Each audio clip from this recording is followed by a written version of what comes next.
Hello my dear friend, welcome back to my channel Hindi 22।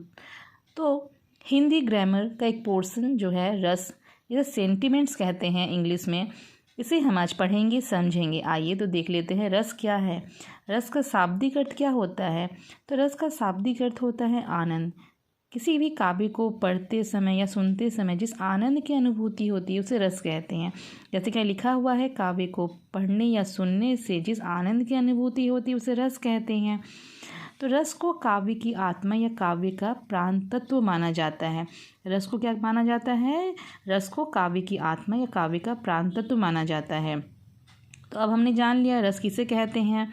रस के अवयव या अंग, रस के 4 अवयव या अंग होते हैं: स्थायी भाव, विभाव, अनुभाव या संचारी भाव, जिसे व्यभिचारी भाव भी कहते हैं।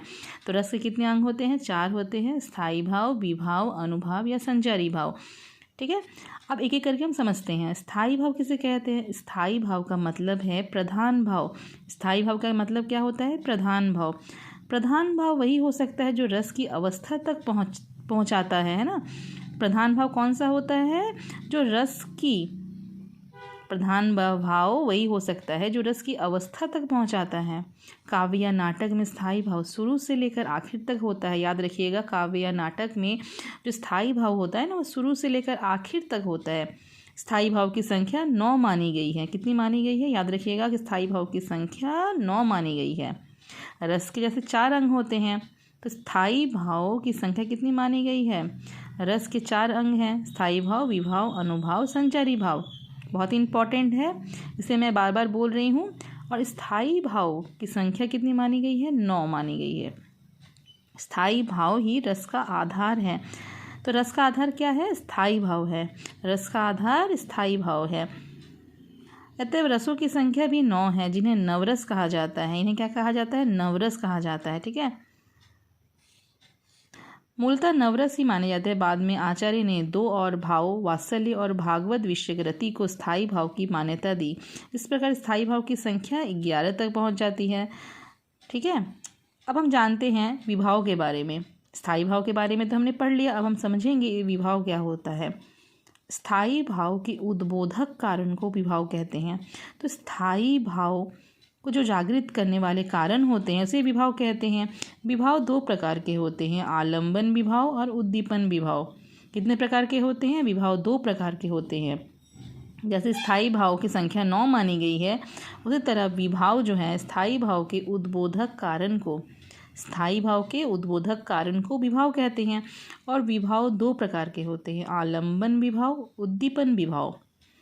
आलंबन विभाव किसे कहते हैं? जिसका आलंबन या सहारा पाकर स्थायी भाव जगते हैं, उन्हें आलंबन विभाव कहते हैं। बहुत ही सरल है।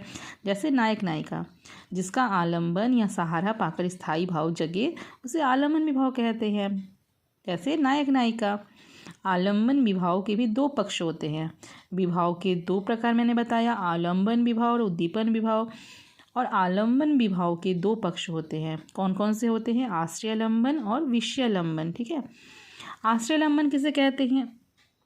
जिसके मन में भाव जगे वह आश्रयालंबन, तथा जिसके प्रति मन में भाव जगे वह विषयालंबन कहलाता है। तो जिसके मन में, जैसे कि आपके मन में कुछ भी भाव जगा तो क्या हो जाएगा? आश्रयालंबन, आप हो जाएंगे आश्रय, है ना। और जिसके प्रति मन में भाव जगे वह विषयालंबन, आपके मन में जिसके प्रति भाव जगता है वह विषयालंबन। जैसे उदाहरण के द्वारा समझते हैं, यदि राम के मन में सीता के प्रति रति का भाव जगता है तो राम आश्रय होंगे और सीता क्या हो जाएगी? विषय। जैसे आपके मन में कोई भी भाव जगे तो आपके मन में जग रहा है ना, तो आप हो जाएंगे आश्रय। और जिसके प्रति, है ना, कोई भी हीरोइन के प्रति हो सकता है, अपनी माता के प्रति, अपनी संतान के प्रति, जिसके प्रति मन में भाव जगे तो हो जाएगा विषयालंबन। उद्दीपन विभाव, उद्दीपन विभाव क्या होता है? जिस वस्तुओं या परिस्थितियों के कारण जो स्थायी भाव उद्दीप्त होने लगता है उद्दीपन विभाव कहलाता है। जैसे चांदनी रात हो गई, कोकिल का कूकना हो गया, एकांत स्थल, रमणीक उद्यान, नायक नायिका की शारीरिक चेष्टाएं आदि, ये उद्दीपन विभाव में आती है। जिन वस्तुओं या परिस्थितियों के कारण उद्दीपन विभाव जगता है, स्थायी भाव उद्दीप्त होने लगता है।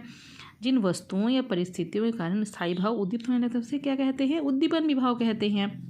समझ में आया आप सभी को? अनुभाव क्या होता है? तो मनोगत भाव को व्यक्त करने वाले शरीर विकार अनुभाव कहलाता है। ठीक है, तो अनुभाव क्या होता है?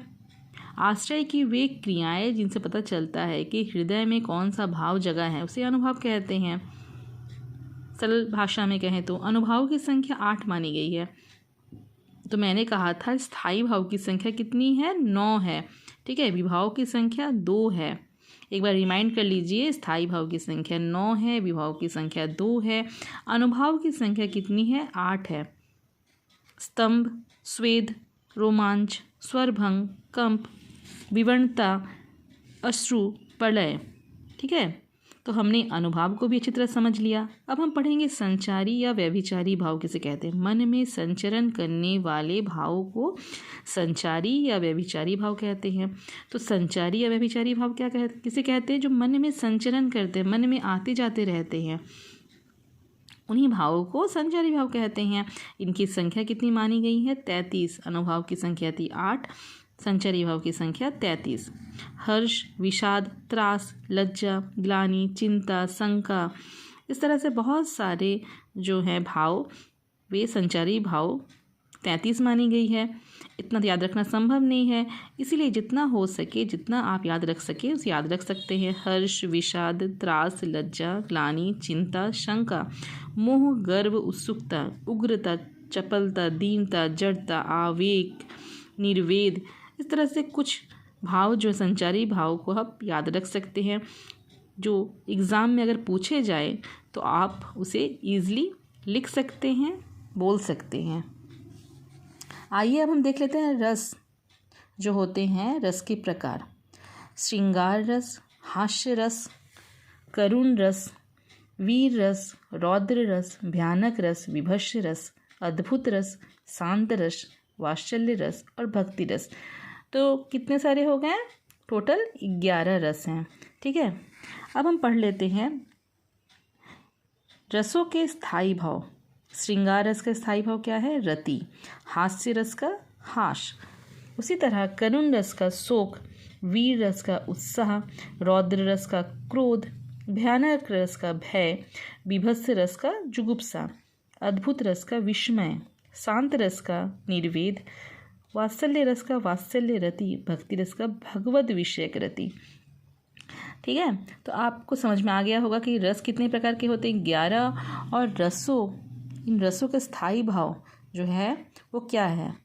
इन रसों के स्थायी भाव क्या क्या होता है, तो आपको समझ में आ गया। अब रस के श्रृंगार रस जो होता है ना, रसों का रसराज या रसपति कहा जाता है। रस को काव्य की आत्मा और काव्य का प्रांत तो माना जाता है, उसी तरह श्रृंगार रस जो है उसे रसराज या रसपति कहा जाता है। ठीक है, नाटक में 8 ही रस माने जाते हैं, याद रखिएगा, नाटक में 8 रस माने जाते हैं। और वात्सल्य रस के प्रतिष्ठापक आचार्य कौन है? विश्वनाथ है। वात्सल्य रस के प्रतिष्ठापक आचार्य विश्वनाथ है। सर्वप्रथम आचार्य भरत मुनि ने अपने ग्रंथ नाट्य शास्त्र में रस का विवेचन किया है। तो सर्वप्रथम किसने अपने ग्रंथ नाट्य शास्त्र में रस का विवेचन किया है? आपके प्रश्न आ सकते हैं, तो आप लिखिएगा भरत मुनि ने अपने ग्रंथ नाट्य शास्त्र में रस का विवेचन किया है। इन्हें रस संप्रदाय का प्रवर्तक माना जाता है। किसे रस संप्रदाय का प्रवर्तक माना जाता है? तो आचार्य भरत मुनि को। ठीक है, तो भरत मुनि के जो सूत्र है उसे हम देख लेते हैं। जो सब बहुत ही महत्वपूर्ण सूत्र है उसे हम आज पढ़ेंगे। विभाव अनुभाव व्यभिचारी संयोगा 10 रस निष्पत्ति। विभाव अनुभाव व्यभिचारी के संयोग से रस की निष्पत्ति होती है। ये सूत्र किसका है? भरत मुनि का है। तो आज इतना ही, नेक्स्ट दिन और भी हम अच्छी तरह से पढ़ेंगे। आशा करती हूँ कि आप सभी को रस क्या है, रस के प्रकार सब समझ में आ गए होंगे और रस जो संप्रदाय है इसका प्रवर्तक किसने किया था।